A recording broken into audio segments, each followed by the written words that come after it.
Following their historic feat of qualifying for back-to-back FIFA World Cup tournaments, the Reggae Girlz will go in search of silverware and an Olympic spot when they face Canada in the semi-finals of the CONCACAF Championships tonight in Montero, Mexico. Let's look ahead to the clash. The Reggae Girlz are already breathing rarefied air after doing what no other Jamaican football team has done. Now they are seeking to conquer more uncharted territory by qualifying for their first Confederation final.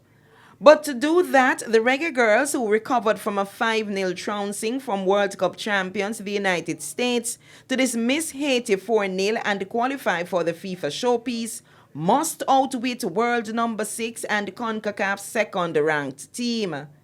Head coach Lorne Donaldson has revealed that some players are showing wear and tear following 3 tough group games. Injuries in the team, obviously. You get to this point of the tournament, you will find there's injuries and there's going to be bumps and bruises, and there might be a player or two who are sick, or maybe it's the flu, we don't know, but there's injuries, yeah. So we have to, I think every team has to deal with that going into this.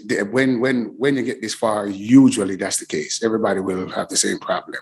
So we have to work around that. The team remains on a high following Monday's massive achievement, according to Donaldson. But they are focused on tonight's assignment with an eye on a historic Olympic berth. The girls qualify, but there is more at stake, and that's what we're pushing on and working towards, getting some more out of this tournament. Jamaica has never defeated Canada, and the defender Quinn, who has represented her country since the under-17 level, is relishing another opportunity to face the Reggae Girlz. For us, I think we're a lot different team than the last time we played Canada. So I think we're all just really excited to show how we've grown as a team, to show how we've developed as a team, and to show what we can do and continue to show what we can do on a world stage. The winner of the CONCACAF Championship will automatically qualify for the 2024 Olympic Games and the CONCACAF Gold Cup, while the second and the third place teams will advance to a CONCACAF playoff, with the winner guaranteed a place in Paris and the Women's Gold Cup.